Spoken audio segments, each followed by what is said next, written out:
kelompok mikrob berdasarkan respon pertumbuhannya terhadap konsentrasi NaCl. Nah, ini mirip-mirip penjelasannya dengan yang respon terhadap tekanan osmotik. Karena in prinsip bahwa konsentrasi NaCl yang berbeda-beda, maka mikrob juga akan terpengaruh tekanan osmotiknya. Oke, kita lihat dulu pengelompokan mikrob berdasarkan responnya terhadap konsentrasi NaCl. Ada yang halotoleran, ada yang halofil, dan ekstrim halofilik. Ada juga yang non-halofil, ini yang bawah. Oke. Jadi yang non-halofil contohnya coli, kemudian halotoleran, Staphylococcus aureus, kemudian halofil, Alivibrio fischeri, dan ada yang ekstrim halofilik. Di mana mereka berada? Yang halotoleran, halofil, dan ekstrim halofilik. Halofil, ekstrim halofilik ini pada lingkungan dengan konsentrasi NaCl yang tinggi, misalnya di laut mati misalnya ya, yang konsentrasi NaCl-nya tinggi. Bagaimana cara mereka beradaptasi? Mereka beradaptasi relatif sama dengan yang pada ini ya, tekanan osmotik ya.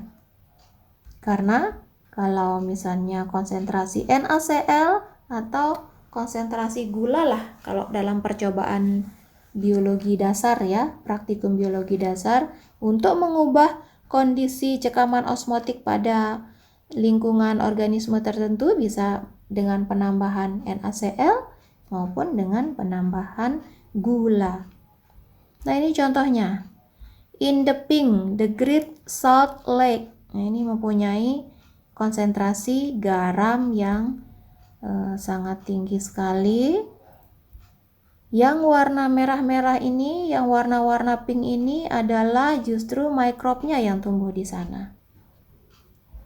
Tentunya mikrob yang bisa beradaptasi dengan garam yang tinggi.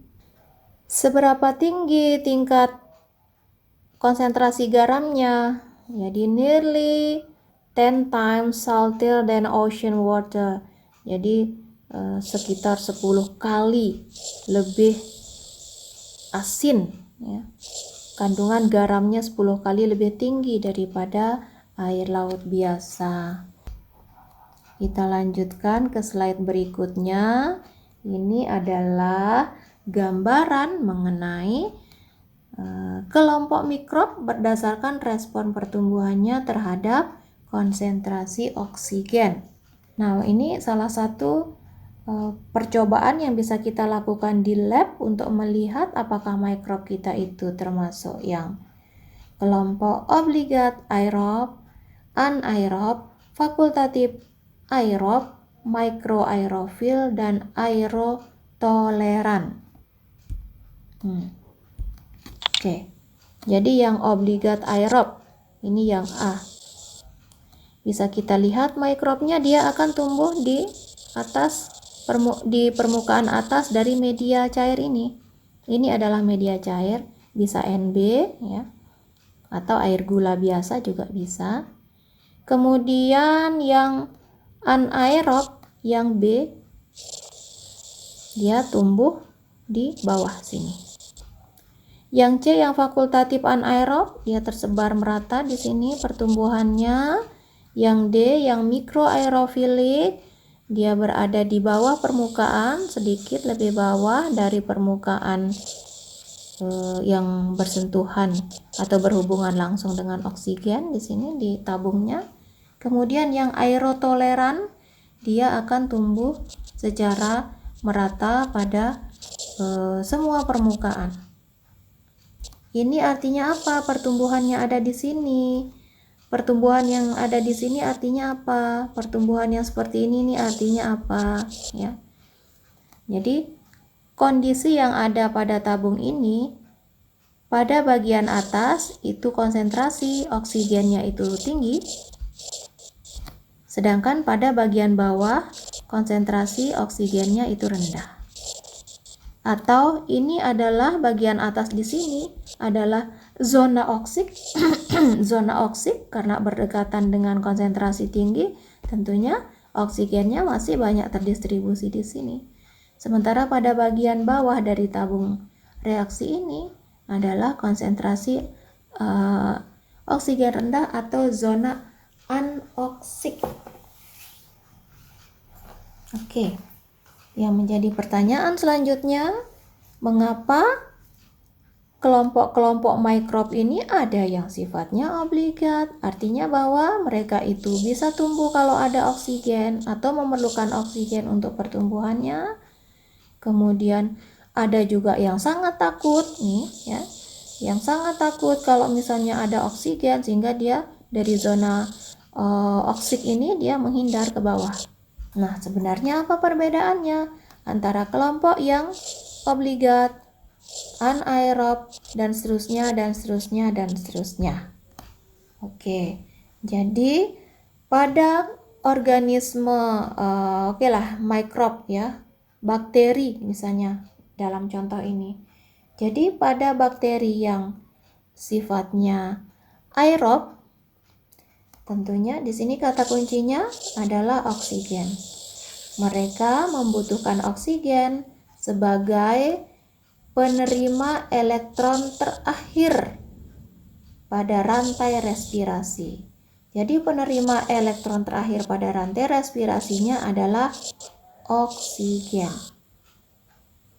Oke.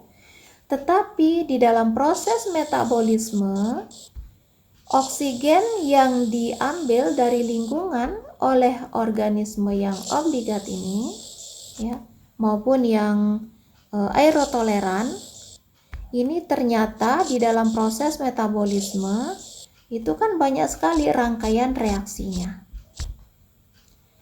Jadi akan mengalami reduksi dan oksidasi. Oke. Jadi dalam perjalanannya O2 itu akan menjadi O2. Ini kan ceritanya rantai itu ya, reduksi dan oksidasi.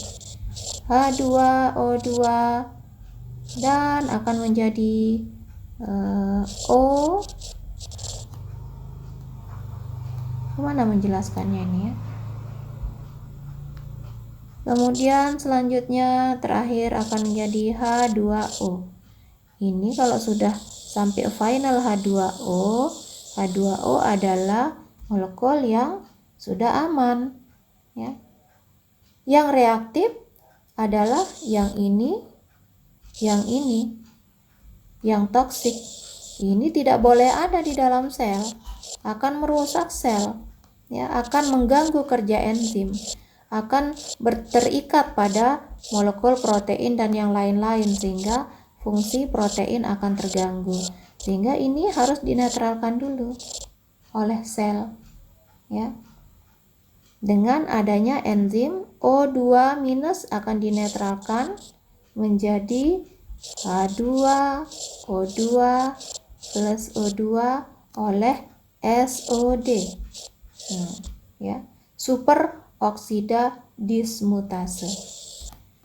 Kemudian H2O2 yang ini peroksida, tidak boleh ada di dalam sel juga karena toksik. Ini harus dinetralkan. H2O2 ini juga dinetralkan oleh enzim katalase. Menjadi apa? Menjadi 2H2O plus O2. Oke, jadi sampai akhirnya menjadi H2O, molekul yang tidak toksik ya, sebagai hasil dari proses respirasi di dalam sel. Nah, pada organisme atau mikrob yang sifatnya obligat, enzim-enzim ini ada. Tetapi pada organisme yang anaerob, tidak punya enzim-enzim ini, tidak punya mereka. Sehingga kalau misalnya ada O2, maka akan terakumulasi senyawa-senyawa toksik. Nah, seperti itu. Tetapi beberapa penelitian menjelaskan bahwa ini yang contoh yang anaerob itu kan Clostridium ya. Clostridium. Ini contoh yang anaerob. Ternyata Clostridium juga mereka mempunyai SOD. Ada mereka mempunyai SOD juga. Artinya bahwa mereka juga mampu hidup pada kondisi ada oksigen, tapi tidak dalam jangka waktu yang lama. Hanya sebentar saja, ya. Sehingga mereka tergolong dalam yang anaerob, meskipun mereka mampu hidup sebentar saja pada kondisi yang ada O2-nya. Kira-kira seperti itu penjelasannya. Ini tabel menjelaskan kelompok aerob, kelompok anaerob, aerotoleran, obligat, dan seterusnya. Kebutuhan oksigennya seperti apa, tipe metabolismenya bagaimana, habitatnya di mana, dan juga contoh-contohnya. Oke. Selanjutnya adalah kelembaban. Jadi tidak selamanya lingkungan itu menyediakan kelembaban yang sesuai untuk mikrob. Kadang kelembaban tinggi, kadang kelembaban rendah juga, kadang kelembaban yang sesuai memang untuk pertumbuhan. Jadi sel vegetatif hanya dapat hidup beberapa jam pada kelembaban yang tidak sesuai, kecuali dalam bentuk spora yang dapat dorman pada lingkungan yang kering. Jadi kalau sel vegetatif, jika kelembabannya tidak sesuai, dia hanya bertahan beberapa lama saja, tidak dalam jangka waktu yang lama. Ya, mereka kemudian beradaptasi. Mungkin mereka akan switch membentuk spora, membentuk endospora yang bisa tahan terhadap kelembaban yang mencekam, ya, atau yang tidak sesuai. Tekanan hidrostatik. Jadi berdasarkan tekanan hidrostatik, mikrob itu ada yang dinamakan dengan barofil. Mikrob yang bisa beradaptasi pada tekanan hidrostatik yang tinggi, mati dalam beberapa jam pada tekanan atmosfer. Ya. Yang barofilik itu di mana? Hidrostatik tinggi itu lingkungan yang seperti apa? Lingkungan di atmosfer, ya, beberapa kilometer ke atas maupun beberapa kilometer ke bawah. Artinya di bagian laut yang dalam, nah itu tekanannya kan juga tekanan yang tinggi, sehingga hanya mikrob tertentu saja yang bisa hidup. Contohnya apa? Contohnya adalah marine bacteria Alteromonadaceae. Oke. Radiasi. Jadi berdasarkan radiasinya juga ada yang bisa tumbuh pada radiasi yang sangat tinggi. Sinar UV, sinar gamma itu bisa mengakibatkan mutasi DNA. Jadi kemampuan survive mikroorganisme, misalnya Deinococcus radiodurans, itu kemampuannya bertahan pada radiasi yang sangat tinggi sekali, 10.000 Gray, sementara manusia 5 Gray sudah membunuh, ya. Oke, demikian. Mari kita diskusi. Assalamualaikum warahmatullahi wabarakatuh.